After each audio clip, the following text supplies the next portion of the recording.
Hello guys, you're welcome to another episode of Sam Oladeinde Series. Today I have with me Esther.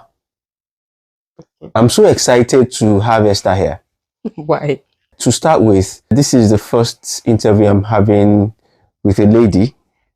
The very first, yeah. And you actually need to hear what this lady has to say because I don't know why she's laughing, but you guys are really going to enjoy yourselves. Okay? Thank you very much for doing this with us. Very quickly, kindly introduce yourself. Hello, everyone. Thank you so much once again for bringing me here. My name is Esther Adejuwon. I am a child of God. I've got my family, my husband, and my baby. I am driven by whatever success that I see. Yeah, I'm very passionate about things. So I don't really have fun time. So my fun time is basically when I'm with my friends and family. So yeah. What do you do? Currently, I'm actually working as a complaint handler with Scottish Power, which yeah. So that's what I'm doing right now. When did you come into the UK? 2020. Like I said, I have a lot to learn. So, in 2020, when you came in, what were you into back home before coming in here? Okay, so I just finished uni 7, and for a year a bit, I worked with for a year and maybe like 8 months. I worked with like banks. So I worked with Bank of Agriculture, and then I moved to Unity Bank at that time. And yeah, basically I was working in their till, managing their whole till process, operational process, basically. And so yeah, that was it. Fantastic. And is this the very first job that you got into as soon as you came into the UK? No, no. You've done a lot. Well, I can say that. Not really a lot, but yeah. So at the time I moved into the UK, I was in Paisley. That's in Scotland. Okay. So I was studying at that time, and I had to like work because Naira was not making any sense. So what was the first job I did?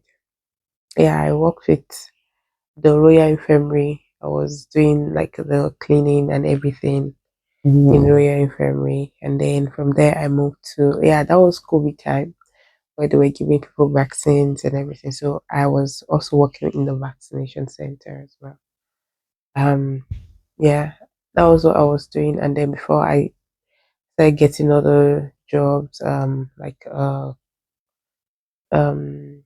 what's it called now? Census. Like I did census for them in Aberdeen. I moved to Aberdeen. I did census. Also did like a survey online for like COVID, people that had COVID and everything. So yeah, before I now moved to Newcastle after getting married. Then yeah, I did work care for about 6 months. And at that time I was pregnant, so I couldn't just do it again. And I really do not want to do it. So I just said, okay, I'm done with all of this. Then before I got this job with actually with Accenture, but I mean with Scottish Power, but on the Accenture. Moving from Aberdeen to Newcastle, marriage brought you to Newcastle, yeah? Yeah. When you got to Newcastle, you started the new role. Yeah. All right, fantastic. What has been the major challenges you faced in this new role, and have you been able to overcome them? So first off, I'm a problem solver. I love to solve problems. So apart from the fact that so that was why I said that I didn't really enjoy care, because of course it's about caring for people. Yeah. But what I love to do most is like something that has to do with my like relating answers to problems. Like if you bring issues out, I want to see real issues and just resolve them, and that makes me happy. But with this role, you have to speak to different people. You have to work with different people as well. And of course, there's always like business needs that you are not prepared for that can just come up to you, and you're just like, okay, I have to do this. So example was I was supposed to like speak to customers, like call them at my own time. But later on it was changed so that they will have to call in and I have to answer them, which I was not really having. And because they also changed my team, the people I was working with, so I was like, oh no, this is not making sense. But at the end of the day, I just have to learn to adapt and just look out to other people, how do they work, put your own best so they can see your own like relevance in that team. So I don't just say, oh, these people, I don't like them. It's what can they see in me that will be like, it's Esther, we can't just replace Esther, or we missed Esther because she's not at work today because we know if she's at work, this would have been done. So yeah, that was how I overcame it. I just knew that I have to be very, very needed, important. I have to put myself out as she can't be. Of course, nobody's replaceable, but like they would know that someone is there when you're there. So that's basically it. There is one thing that we hear a lot around here, which is you have to more like overperform to be seen in certain quarters. Do you ever experience that, or it's not really like that? I mean, if you say overperform, it depends on what is over for you. Okay. Do you understand? It depends on what is over for you. If you're a very dedicated person, yeah, some people that are not so dedicated will see you as, oh, you're doing too much. True. So that's another thing. The way I take, like, if you give me a complaint to work on, I'm this kind of person that once I start it, I must see the end of it. I can't leave it out for any other person. Wow. So if another person should take it over, or someone else is working on a complaint and then I take over from there, I will literally start from the beginning. To give you the sense of, okay, I'm doing this. This is my problem, and I'm this is where solving it's it. going to end. So I had a case here where I was already doing this case, but because I was on holiday, someone else wanted to like finish it and just run it up, like just finish, like let it go, let it go. I'm like, if you close this case, it's going to come up again because I know what I'm doing with the case. Like, give it time. And every time, every person that I speak to that I have handled their complaint, they're always saying, I want to speak to Esther because she knows where it is. So, and that is also for other colleagues of mine. Some people be like, is this person I want to speak to? Because every other person they've spoken to, they don't want to understand it. They just want to like move them away and just say, let's go to the next one. So I wouldn't say overwork. There's no person that I want to prove anything to. If they don't see me as who I am, there's no need trying to do anything more for them to see me until, and then they'll be like, oh, why is he overbearing or something? So that's what I think. Actually, I don't think that you should always like put it in their face like, this is what I have to do. This is me doing this thing. It's okay to do your work and do it right. Be diligent in your work. Like my husband usually say that whatever you're do it as unto the Lord, not as unto anybody. So if you want to prove your excellence, let it be unto God, that God, you have given me this wisdom and this is how much I can do for you. Like, this is the excellence I can perform. One prayer that I usually pray is the spirit of excellence. So even if it's like sweeping the floor, I want to do it excellently. I want to do it excellently. And because of where I'm coming from or how I grew up, I'm always the one that say, oh, she can never, or she's too laid back, or we don't think she's able to make it up for anything. Like, we don't expect too much from her. So in the bid of trying to prove to those people that I can do things that people think I can't, I've learned to just do it. Like, you can. If they can't see it, it's because they are blind to it. But you can do it. You can do it. So just do it. This is just going to be like a bridge to the next question. Now, when you're doing these things, do you ever feel comfortable requesting for help? Yeah, definitely. All right. Now, to the question. When people come into the UK, I've heard quite a few people who said that the Nigerian community in here, we are both Nigerians, don't help people. What do you have to say about it? Okay. I feel like I'm going to take it past now. Okay, that's good. Well, that's a joke, but really, I was talking to my group of friends, and then we were talking about. I think you read it the other day. We were talking about how people will see you and just pass by and just be like, okay. I would say it's the opposite end of most Nigerians that are coming in. They don't see the people that are here. So this is what I mean. So you're coming to the country. You're the first. I mean, it's not a bad thing to like interact with other people. But another thing is that you don't see other people that are here as people that are not ready to make you progress or something. They are the extremist set of people that is only Nigerians that they talk to. They don't even talk to other Africans. And then there's another hand of I won't talk to any African. I won't talk to any Nigerian because I don't want them to know where I'm going to or how I'm going or what I'm doing with my life or like nobody's having a progress report of your life.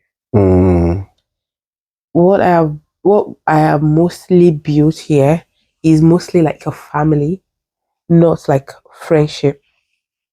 So I moved from I don't know you before to now I know you. And my kind of person is once I know you, that's it. Like you become family. I can gist with you, I can talk to you. Like that's it. I can stay in your house forever and just that's how we are. And that's not just me, and that's my husband as well. We are very, very open minded, really. But very careful as well.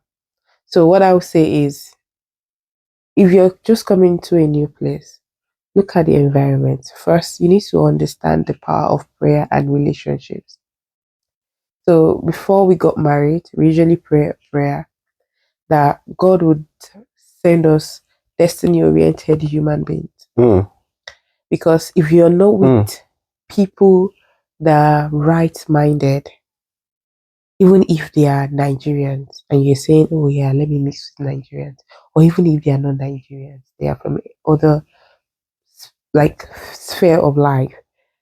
If they are not right-minded, you're just going to fall into the same pit. So what you want to do is mostly like get the right people on your end by praying them out, like asking God. So it can be Nigerians, it can be white, it can be just interact and be open minded. Don't let anybody feel like your village people are following you to the UK. No, please, no. So that's what I would say to that. The right-minded people. I was having a conversation not too long ago, and the person was talking about get yourself into different communities. However, since you know where you're going to, you know your purpose, you know everything. So whatever information you gather, find a way to sift it. Exactly. Pick the one that works with that's in line with where you're going to, and trash the one that is not. Just Definitely. keep moving, but don't ever stop going into those communities because somebody might mess you up. What you think will hurt you is a lesson. True. What you think is the bad thing is an instruction for you not to take that step. So if you see someone fall, the question is what made them fall? Not they fell. Because at the end of the day, by the time you were laughing, you staggered and you fell over them. Everybody's falling together. So what we sometimes think is bad advice or a bad thing happening to us, we can actually tweak it and learn from it. Exactly. I mean, you don't have to. You don't have to be the experience yourself. Use others' experience. Use other like always pray not to be the experience because if it happens to you, what the person is feeling as pain, you will feel it, and it's not good to go through pain. Go through pain. It's not. So I would say if you can learn from other people's experience, learn from it. Like open your eyes like this and just learn. And don't mock them for it. Because some people now they'll say, Me, I learned about, I heard this person, God forbid, it can never be me. Be careful. Pride. Be careful. Be careful. Pride. Be careful. Because at the end of the day, you think that you're well known, or you are doing so well, but it's just waiting. It's just like a time bomb. So just accept. All right. So you have someone that is just coming into the UK. Okay. And you also have someone else who has been in the UK, but because they have been really shy, they have not been able to tell you their circumstances and everything, but they are really struggling. Just eating from shifts. I say from shift to mouth. They've shift, money is gone. They've shift, money is gone. So if you had those kind of people, what advice would you give them to settle in faster and better? The first thing is, because I am a core believer of prayer and right words. See, I'm not being religious about this. This is what works for me. You speak what you want to see. And as my pastor said, Pastor Tomi Adisa, she said, prayer is like a currency. Even Pastor Teresa says, prayer is like a currency. Also who, sorry? Teresa Akintaro. She's like my big sister, Akintaro. She says that is a currency. If you save it, if you pray it ahead, is whatever investment you make in prayer that you get in your future. That you get in the future. And it's a practical thing. Like we usually play with it to say, this prayer I prayed it that time. I see it now. So yes, prayer it's an investment. Invest into your future. And another thing I would say is, while you're still struggling, don't forget the vision board. Let it be in your core heart that this is not where I want to be. Because some people, they will just give up because of the present situation. You'll be like, I can never again. Like, this thing is too much. No, don't forget who you are. That current situation you're going through is just a journey to who you want to be or what you want to see. Does that mean that it is not you that is going through it? It is same you, but there is a better you ahead. Always look forward to the better you. Always look forward to the one that you want to see and you be proud of. And guess what? Man's worth is insatiable. So by the time you get to that point that you feel like, oh yeah, this is where I want to be, then you be like, oh no, I want to go further. So always strive to become a better person. How do you strive to become a better person? If it's to go to some people go to uni. Here I would say that going to uni really is not the best thing for you. Take courses, take short courses. Okay. Like I'm doing right now, just to get myself in a better position. Take your courses, push yourself to don't think that this shift thing is meant for people like us. It can strive to be in another position. And who knows, because of how much you have, how much of understanding you have, they might give it to you. But you getting those does not mean that is the end for you. Does that mean that you now go back home and say, until I get this one, I'm not going to work again? That's a lie. And if you are struggling, please find the right people. Find a community for yourself. There are some things that I'm going through right now that is in my mind, but I couldn't keep it from my friends again because I was just like, I just have to see it. I just called and they said, well, this is what is happening though. Say yes. Say okay. And that's it. Now that they know, so if I'm doing anything, they'll be like, are you okay? Are you okay? Because they know that, okay, maybe it's just that time and everything. So be the one that wants to help as well. If people don't see you as a happy person, nobody wants to come to you. Don't carry your problem on your face. Don't. I'm not saying that you don't get overwhelmed sometime, but I'm saying be the person that people can also come to and say, how far guys, see, this is what is happening. What's going on. And then you be like, my guy, this is what is happening, but what can we do together? You understand? Instead of just always Now only me get problem. Come on now. In joy, you find peace. Like in joy, you find peace. Practical things that I do, I dance. Like I dance. Like I love dancing. I will put it to my baby self. She can dance anywhere. Like if anything happens and she feels like she's getting overwhelmed, not getting bored, just say up and down, up and down. Like that's dancing. Just say, "Mommy, come dance, dance, dance, dance," because that is where God wants to be in. That is a place you can bring joy. Exactly. You can't get any positivity where you have disorderliness, you have strife. Because at the end of the day, if you feel like the problem is so much on you, you have a family, you have a child that is looking up to you and saying that this is what I want, but you're always sad, always sad. The child will be quiet and be like, I don't even know why I'm here. What is happening? And then if the child is going through something in school, they don't have anybody to talk to because that itself is overwhelmed. And do you know what? Children actually see things. If they feel like there's too much problem for you, they'll be like, now I have to solve my own problem by myself. They are still children. So I would say, like, know God for yourself. Don't come to this country because other people are going after shifts. Like I said then when I was working, I said to myself, I'm not going to work Saturdays and Sundays. Do you know why? Wow. Because I have to go and serve in my father's house. And when there was one work I was doing, there was one job I was doing then, they were giving me work for Saturday and Sunday. When we first started, I was like, I can't do Sundays because I have to be in church because of my religious belief. And then, of course, before I said that, I had to pray to the heart of God, to God for the heart of the person. Like, okay, yeah, fine, that's fine, Sunday. And then at some point, I was like, can I scrap the weekend because I have things to prepare for before Sunday? So can I scrap it? And they were like, yes, can do Monday to Friday, and that's it.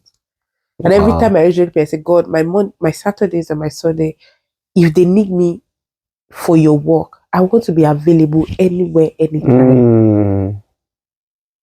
I ask God for it and He answers. So it's whatever you want God to do in your life. Like, and also if you're the partner, so say it's the wife that is maybe the main person, and you feel like, oh, this person has so much potential.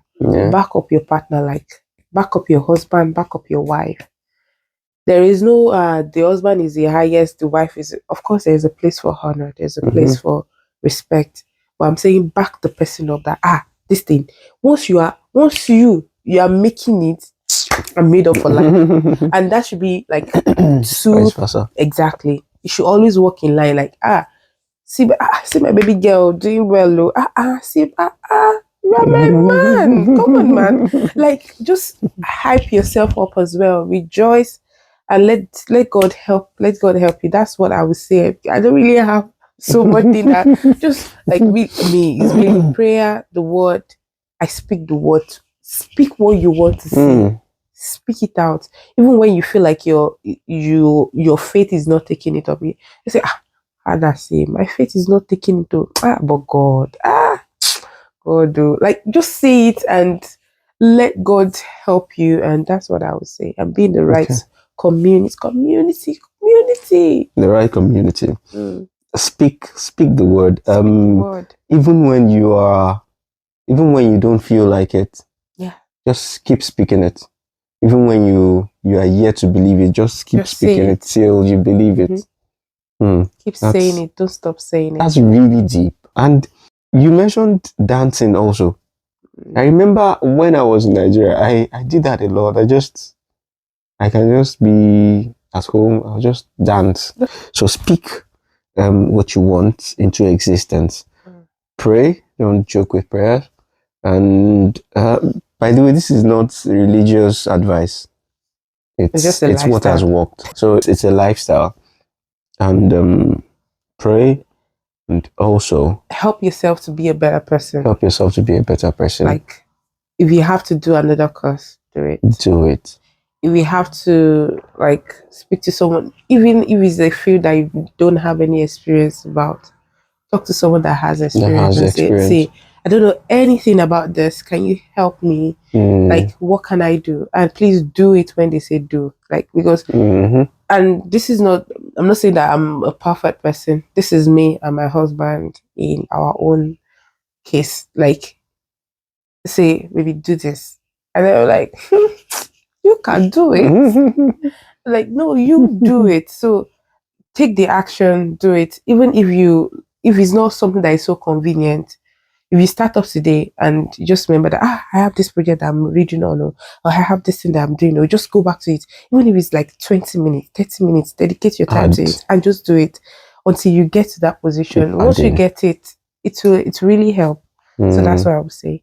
And also put yourself in communities, Yeah. and don't discriminate what you hear or who you can hear from. Only you know where you're going to, so you have the ability to sift through what you hear. Wow. Thank you very much. I really appreciate this. This is really good. Like I said, that dancing, please, anytime you see me, have you danced? God bless you. Ask me, please. I really wish people would not see me as one, like, a serious human being, because, like I said, it's just a lifestyle. Praise works. Prayer works. Praise make prayer easy for you. Because in Thanksgiving, you understand that this thing is a done deal.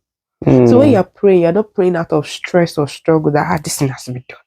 But in praise, you'll be like, oh, glory to God, this thing is done. Like, I've seen the reality of it. You might not see it physically, but I've seen the reality of it. So yeah, that's what I would say. If you have family members in the UK, don't disown them. Don't say my brother is there, me, I'm doing my own. Let your family, because everybody's going through it together. Let it be a time of bonding for you, even if you are far away. Let it be a time of bonding for you. Call them as often as you can. I'm telling myself again. My sister will be like, you said that. But yes, call them as much as please give me your sister's handle so I can send this video to them. I'll tell her. She said, God, I'll tell her. But yeah, so yeah, just make sure that God is guiding your steps. It is in a man to plan all things, but it is God Himself that gives answers, that gives that permission to do the things that you've planned to do. So whilst you're planning, as my scripture when I was growing up is, trust God with all of your heart, and all of your mind, and all of your spirit. Do not lean on your own understanding in all of your ways. In all of your ways, acknowledge Him. And the same, I've been praying for my child, saying, God, like, trust not in your own self. Do not put your trust in any man. Like, trust God with all of your mind, spirit, soul, and body. In all of your ways, acknowledge Him. When it's good, acknowledge Him. When it's bad, acknowledge Him. In the best time of your life, acknowledge Him. In the worst time of your life, acknowledge God. God is good. If you have been following my videos up until now, you know one thing is common. Yeah. And that is the God factor. Consistent. Everybody that I've spoken with has said something about the God factor. So there is basically nothing you can do without having that at the back of your mind. God first. Every other thing after. If you put everything in God's hands and you set your plan right, He will even set your plan for you if you learn to listen to Him. So, Esther, thank you so much. Thank you, my brother. This. Have you been in South Africa? Nah. You should. Why? You should. That my brother that my you said. Brother. You hear them say it very well. He's on my bucket list. Maybe you should plan South it for Africa, holiday. East, yeah. You can actually South plan East. traveling though. I don't know. So all of this, we should plan holiday. You know, just go out. It's even going to make it cheaper and more fun. Yeah. Especially when these children can travel out. You can just take them anyhow. Like plan holidays. Yeah, I'm a soft girl. Soft life. Soft life. Guys, thank you very much. If you have stuck with me this far, you. I really appreciate you. Thank you. Thank you. And until the next video, Udabo. Thank you. Bye.